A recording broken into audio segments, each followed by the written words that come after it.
No Livro dos Espíritos nós vamos encontrar maravilhosas palavras sobre os laços de família. E ali Kardec faz uma pergunta a respeito do nosso espírito protetor, do nosso guardião. Se ele é um familiar nosso, se é alguém que nos ama, que nos protege, que nos quer conduzir, que nos quer orientar. E o Espírito de Verdade diz a Kardec: sim, todos vós, ao reencarnar, terão como proteção a presença do seu Espírito guardião, aquele que te ama. E com isso, nós vamos entender com maior clareza, este Espírito que nos ama, de onde ele nos conhece?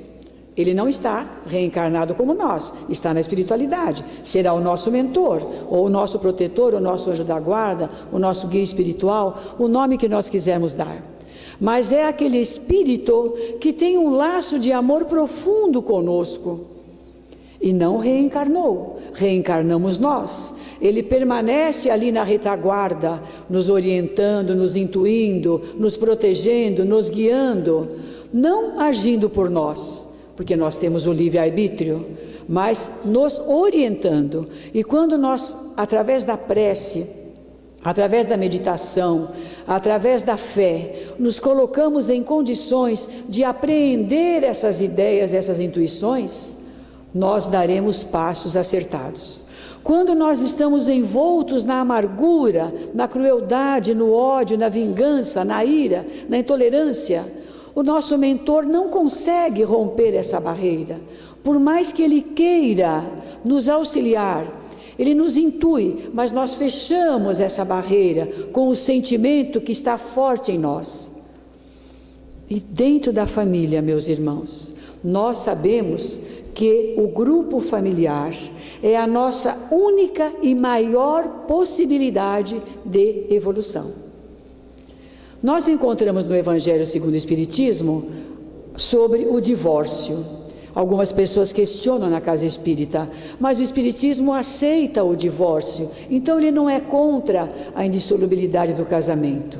O Espiritismo não é contra nada, ele é a doutrina do a favor de que nós estudemos, que nós compreendamos, que nós tenhamos a certeza plena das leis de Deus.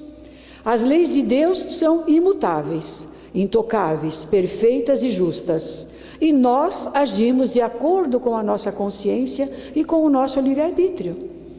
E no Evangelho está muito claro, você tem compromissos, sim, com determinadas pessoas.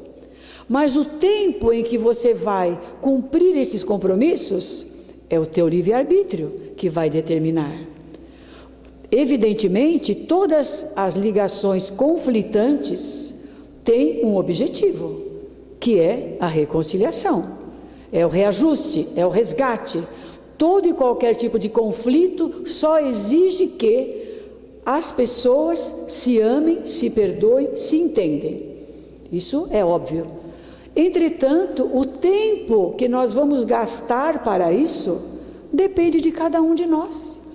Existem aquelas pessoas que têm uma tolerância, uma paciência, uma compreensão, uma abnegação, uma resignação extraordinária e que conseguem passar uma vida inteira de subjugação. Tem outras pessoas que não, que têm uma outra forma de ver a vida e decidem que não é aquele momento em que elas vão promover o reajuste, mas o compromisso estará ali, indelevelmente gravados nas nossas consciências. O compromisso dos resgates todos são nossos, não existe como derrogá-lo. Agora, o tempo que nós vamos gastar para esse resgate é uma decisão nossa, é uma opção que vamos fazer, porque nós somos imortais. Nós teremos muitas e muitas e muitas oportunidades. E esses conflitos nós não estamos falando só no caso do marido e da mulher. Essa opção também nos leva ao caso de filhos e filhas. Hoje é muito comum os filhos morarem sozinhos, na mesma cidade ou não, em outro país. É uma coisa que em gerações passadas, isso daí era um absurdo. né? Eu, como sou das gerações passadas, para mim também era um absurdo. Mas agora, não. Agora se percebe que o ser humano, ele tem uma cultura diferenciada. Ele acha importante ele ter o espaço dele, a individualidade dele, seja ele que sozinho, acompanhado, com alguém ou não. Nós não podemos criticar esse avanço desse modo de pensar. E existem pessoas que se dão muito melhor entre si depois que mudaram da casa dos pais. Nós conhecemos aqui na casa rapazes e moças que viviam num constante conflito com os seus pais. Eram quase inimigos, quase tinham as agressões físicas. E um belo dia aquele filho, aquela filha decidiu morar sozinho. O relacionamento depois melhorou. Mas por que melhorou, meus irmãos? Porque a convivência diária é que é a prova, é que é o teste. Nós nos damos muito bem com alguém que nós vemos só uma vez por ano. Não tem oportunidade de expor as ideias, divergir as opiniões, expor os conflitos. Aquelas pessoas que estão distantes, mesmo que não haja afinidade, mas também não há discussão, porque o espaço, a distância, promove que quando há o encontro é uma coisa mais light. Agora, a convivência diária, seja em que situação for, é o teste que nós temos. Mas graças a Deus que nós temos esses testes. O que seria de nós se passássemos infinitamente na espiritualidade? Só na espiritualidade, onde nós relembramos as encarnações anteriores, onde os encontros entre os espíritos desfralda aquela bandeira toda das verdades que existem entre nós, onde nós temos a consciência plena o tempo inteiro, onde nós nos encontramos com amigos e inimigos, afetos e desafetos. Não dá para camuflar. Mas quando nós estamos aqui no corpo de carne, a consciência pode estar prevendo determinadas coisas, mas a polidez, a ética, a vida em sociedade, ela disfarça o sentimento de uma pessoa para com a outra. Muitas vezes as pessoas se conhecem, no íntimo elas estão se odiando, mas o polimento, a ética, a vida em sociedade faz com que haja aquele sorriso amarelo, aquele cumprimento, há uma demonstração de alguma coisa que é fictícia, que não é real.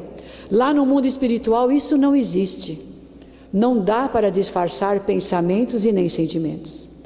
Quando nós chegamos à Terra para cumprir uma outra jornada espiritual, com afetos e desafetos, é aqui, meus irmãos, que nós conseguimos a evolução. Por que conseguimos a evolução aqui? Porque ao não nos lembrarmos do passado, ao estarmos dispostos que no presente venhamos a lutar para desenvolver a paciência, a tolerância, o perdão, a fraternidade e a convivência, nós aqui temos que dar demonstrações de tudo aquilo que nós angariamos na espiritualidade, tudo aquilo que nós armazenamos nos cursos que fizemos, nos treinamentos, nas palestras, nas orientações. Nós não chegamos aqui desprovidos, nós chegamos aqui com uma enorme bagagem para podermos desenvolver, para podermos executar. Quando chegamos aqui com todo esse talento pronto para dar os seus frutos, é hora de que a nossa índole ou a nossa personalidade se faça presente e nos encaminhe para os passos que devemos dar na Terra. E aí nós encontramos, como falamos há pouco tempo, aqueles familiares, aqueles irmãos, é muito comum, que por uma briga na adolescência viveram até os 80, 90 anos e nunca mais se falaram. Nós encontramos aquele filho ou aquela filha porque acha que o pai, na sua infância, não foi um bom pai, nunca mais quis se comunicar com esse pai. Se houve a separação, então, pior ainda. Nós encontramos aquele filho e aquela filha que nunca mais falou com a sua